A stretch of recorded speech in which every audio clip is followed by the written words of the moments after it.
It was the head of the Federal Reserve Bank, Alan Greenspan, who after 9/11 slashed interest rates to encourage lending. Bankers needed new participants to keep cash flowing into a system that had become a global pyramid scheme. All this newly created money entered the housing market and created unprecedented inflation. House prices rose and rose. New mothers were forced back into the workplace to service huge home loans, and the Anglo-American dream became all about land speculation. The housing market in the West isn't about ownership. The housing market in the West, because it's the only way ordinary people can get ahead, and ordinary people can't get ahead but by wages. What we've created is a mass bubble economics around housing. As that sucks in a huge amount of capital, takes capital for genuine innovations in the economy, and puts it into a speculative use that has no genuine productive outcome. It's interesting, if you talk to people in Germany, for example, they don't see a connection between owning a piece of property and they being inclined towards being democratic. There's lots of people who rent their housing there, and they're perfectly comfortable with that arrangement. But it is true that in somewhat different contexts, both Mr. Reagan and Mrs. Thatcher pushed for more people to own housing. And actually, this is part of the problem, because if you push people to buy housing before they're ready, and if you push very dubious loans on them, and they don't understand what they get themselves into, you can have huge adverse repercussions, exactly what led to, in part, the subprime housing crisis in the United States. That's not anything to do with democracy, that's just a bad economic idea. The breakthrough that occurred around the year 2000 in the United States was when bankers found out that the poor are honest. And they realized that if you're poor, if you're not rich, you have a different set of values. And you think that a debt is a debt, and it's something that has to be paid, and that people will try to pay the debts that they're stuck with, even if the debts are not valid, even if the debts are much more than they expected, even if they really can't pay the debts. The lending and banking institutions, when they drew up contracts with interest rates, with flexible interest rates, I think they knew in the beginning that these problems were going to come back later on, where folks weren't going to be able to afford the mortgages as the interest rates increased. They put a lot of people in situations where they were taking food out of refrigerators, taking kids out of higher education. They're not able to afford college anymore, and it is making a really, really bad situation worse. The banks engaged in what was a criminal conspiracy to charge more to the blacks and Hispanics. The banks got together, backed the Bush administration to block the state prosecutions of racial lending in order to exploit and charge more to the minorities. These are loans which were made by one of the major lenders in the city and in this country, Wells Fargo, in which Wells Fargo targeted minority communities in the city, put borrowers into loans that they could not afford, put borrowers into loans that were of the subprime variety, therefore more expensive and less advantageous to the borrowers. Hiding predatory lending practices in the small print of complex financial products was only ever going to enrich one set of interests. Many of the communities in which African Americans live in the city were establishing momentum. There was development activity that was occurring. We were seeing signs of vitality in many of these communities, and the results of the Wells Fargo foreclosures and the subprime lending practices of that lender and others has significantly impaired that progress and brought it to a halt.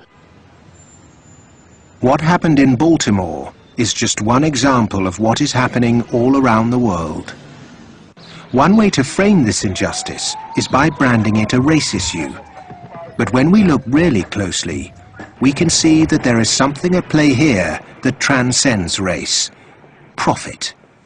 The financial sector has acquired enormous power, partly through political contributions, so buying favors, but mostly through ideological control, convincing people that finance is good, more finance is better, and unregulated finance without limit is best. And that is really the cornerstone of this, what we call in the United States, the Wall Street-Washington corridor. It's not a reflection of good democracy when a company, a group of companies, an industry, says our interests are more important than the national interest. How can that happen? Very easy. That's the role of campaign contributions, lobbying. in America's political structure. We have a flawed democracy. There's an advanced oligarchy in the sense that its main mechanism of control, if you like, is through convincing people that you really need, for example, the 6 biggest banks in the United States in the particular form they exist today, with a very light level of regulation. And if you don't have them, if you try to change that, all kinds of awful things will happen. And this is not really blackmail.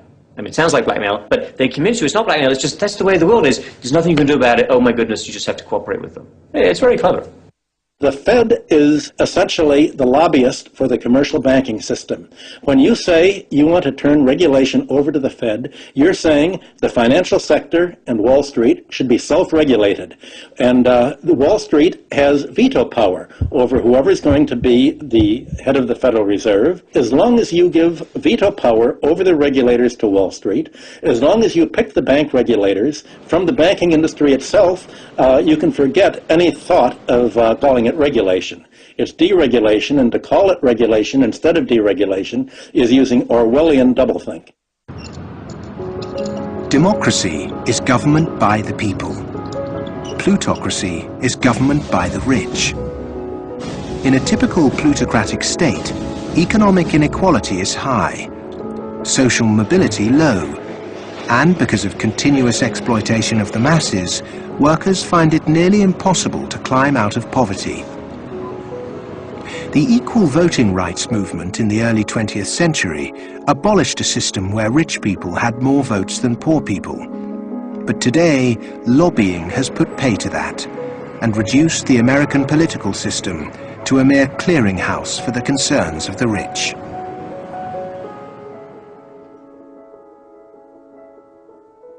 The Goldman Sachs machine is one of using profits to buy influence in Washington to change laws to make it easier to make money on Wall Street to be used to buy influence in Washington. So it's a self-reinforcing malfeasance machine that is continuing to grow as a parasite in the economy and continuing to kill the host. Famous for claiming it did God's work, Goldman Sachs is one of the most influential investment banks in the world.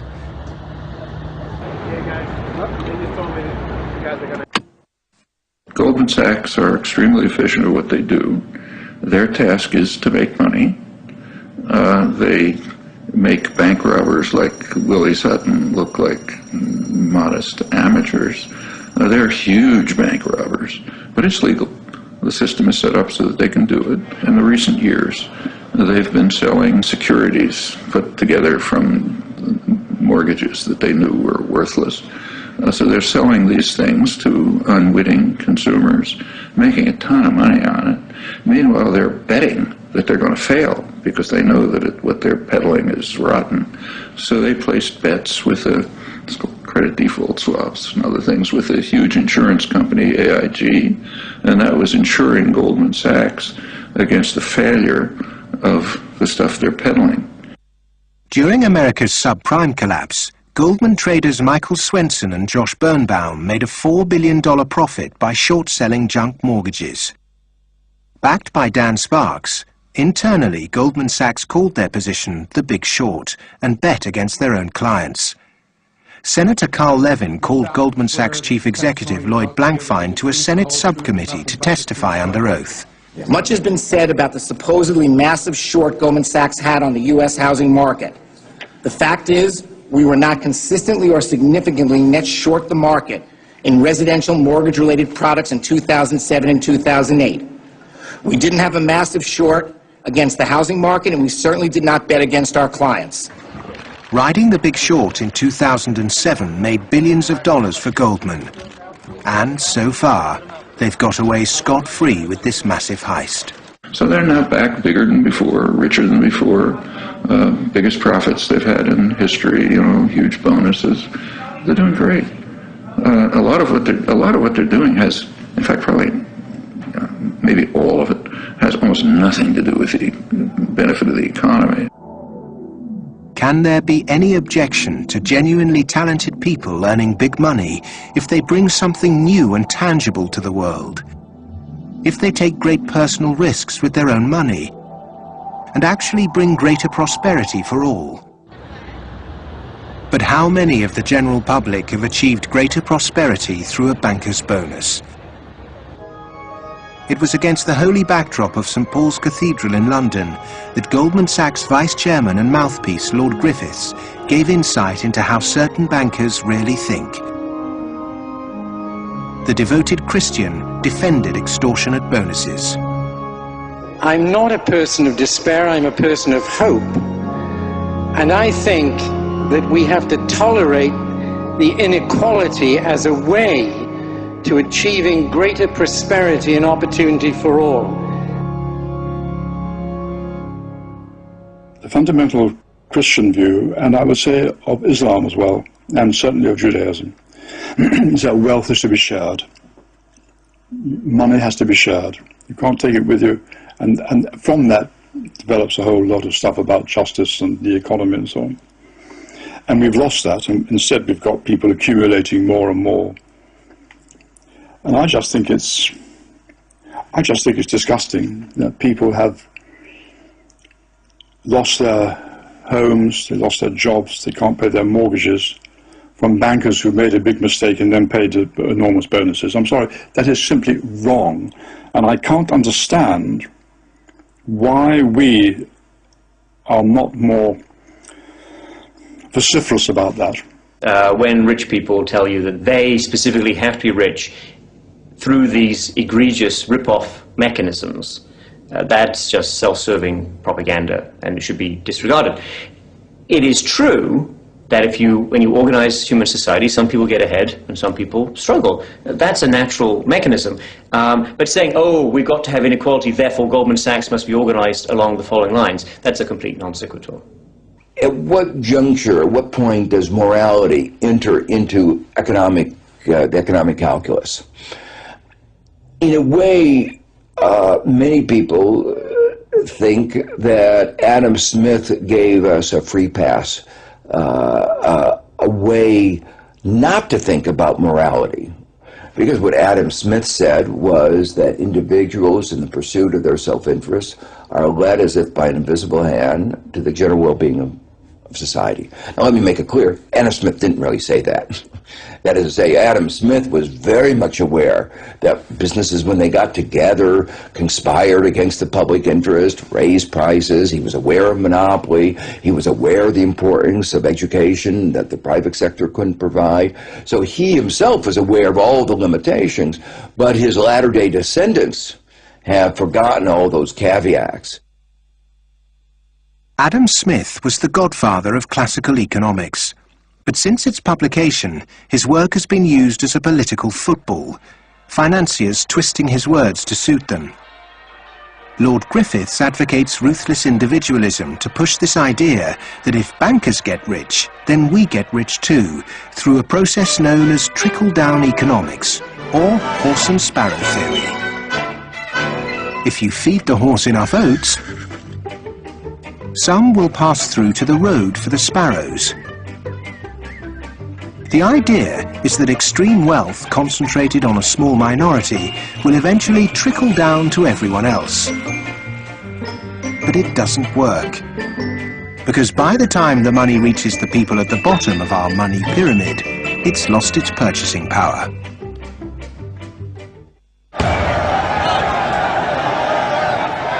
But the public are now confused as to why our political leaders have allowed this to happen, and quite naturally now ask why. Because our political processes are badly flawed. They're badly flawed because of the dependence on lobbyists, on campaign contributions. So that's why, my view, and a view I think of a lot of people, is that we have to restructure our political processes to give more voice to the ordinary citizen and less voice to the interest group, to the moneyed groups, to those who have taken such a large role in shaping our tax code, our regulatory regulations, and so forth.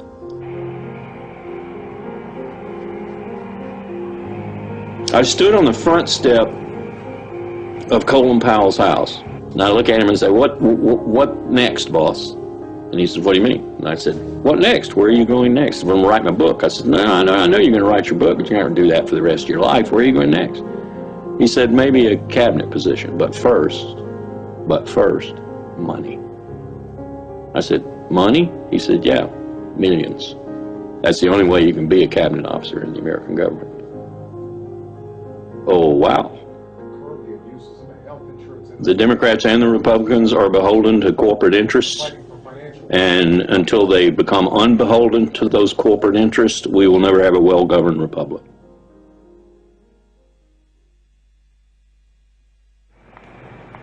The inherent iniquity in our system of money, banking and politics has not just had consequences domestically, but also on a massive scale globally.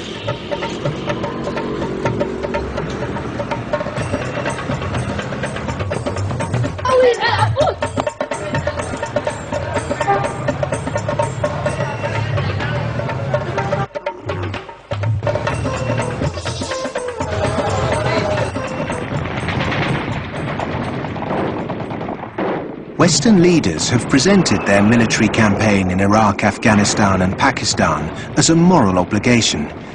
But are there other reasons for it? The first financial beneficiary of America's foreign policy is the military. In particular, those who supply it with arms and equipment. The military has won wars, but how successful has it been in its bigger aim to eradicate terrorism? The drone attacks not only failed, but they've created extra extremism. They've helped in radicalization of youth in the northwest frontier and also in certain parts of Punjab and Pakistan. And because time after time, and sometimes, you know, there's a feeling that America does this deliberately to destabilize Pakistan. I'm not so sure about that, but I certainly think those people who actually support this policy, every time you kill 10, the so-called terrorists, you create 500 more because they see the drone attacks as an attack on a sovereign state of Pakistan. After the military, the next financial beneficiary are those who win the contracts to conduct the rebuilding process. In the West, people might even feel optimistic when they hear that the US is pumping tens of billions of newly created dollars into developing nations to build infrastructure. But often this too doesn't seem to achieve the publicized goals. Is there another reason we give these countries aid? We economic hitmen have created the world's first truly global empire, and we've done it primarily without the military. We work many different ways, but perhaps the most common is that we'll take a third world country that has resources our corporations covet, like oil, and then arrange a huge loan to that country from the World Bank or one of its sister organizations. However, the money never actually goes to the country. Instead, it goes to our own corporations to build infrastructure projects in that country, power plants, highways, industrial parks, things that benefit a few wealthy families in that country as well as our corporations, but don't help the majority of the people at all. They're too poor to buy electricity or drive cars on the highways. They don't have the skills to get jobs in industrial parks. But they're left holding a huge debt. Infrastructure, which has used heavy loans from the World Bank and IMF and made from grants from Western countries, they've all gone into benefiting the elite and the feudal classes. They have not benefited the people.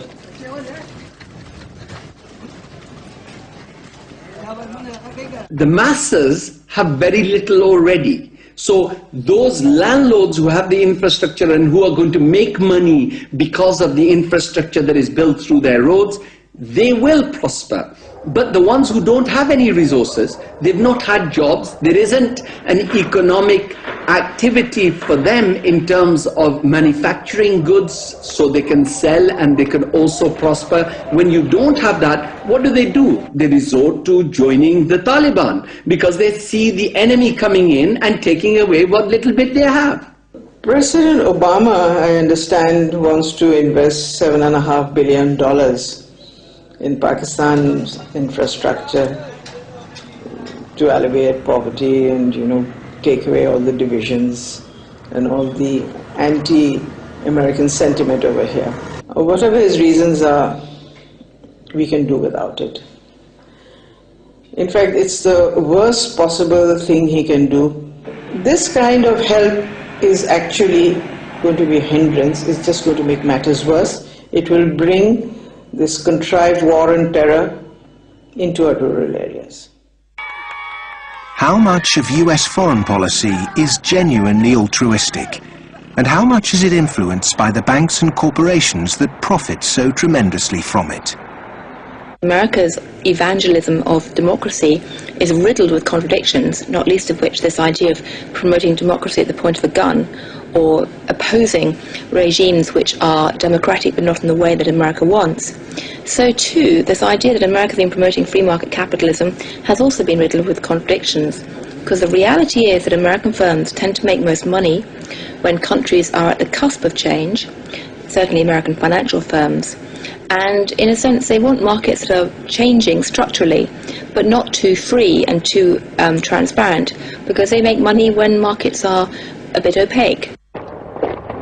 Is it any wonder developed nations are fighting in underdeveloped countries when so many are making so much money out of it, without ever really having to face up to or even witness the consequences of their actions? So what if 5 million kids died in Africa because of debt last year? I got a bonus of £1 million, and if I have that conversation, I've had it with some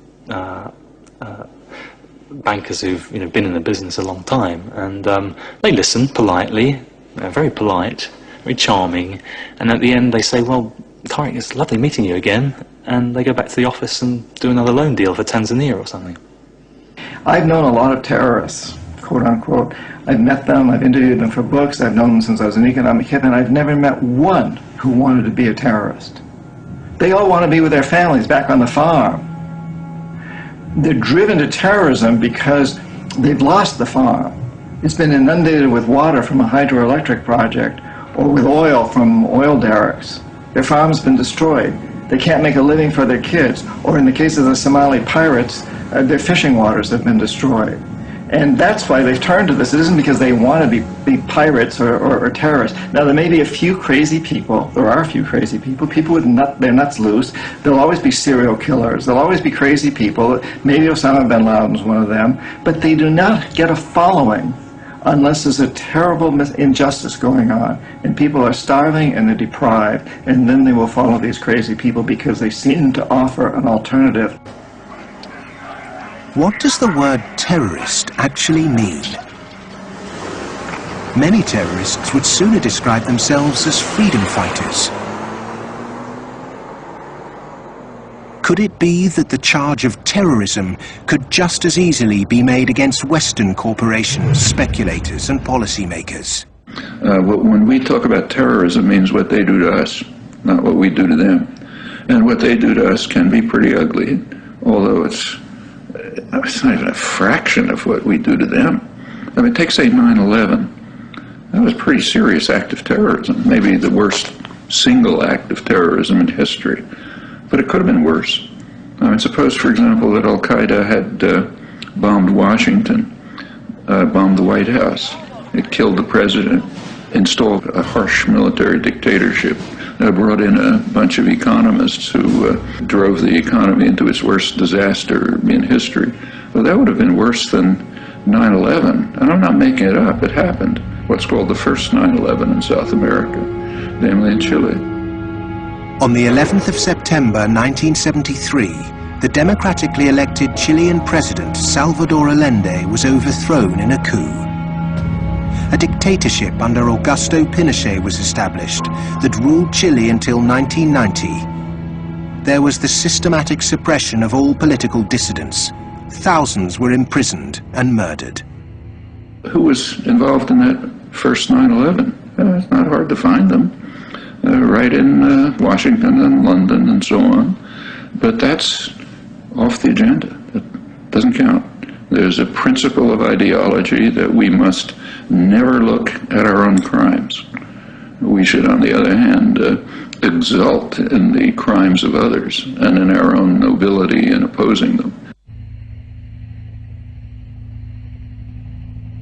The root causes of so-called terrorism will not be solved by increasing economic inequality. If governments really are serious about combating terrorism, then they must start with real structural reform back home. As long as banking empires chase infrastructure and debt deals in pursuit of profit, the West will continue to export injustice through finance. Millions more will be displaced. Terrorism will thrive, and neo-colonialism will continue to end more and more lives around the world.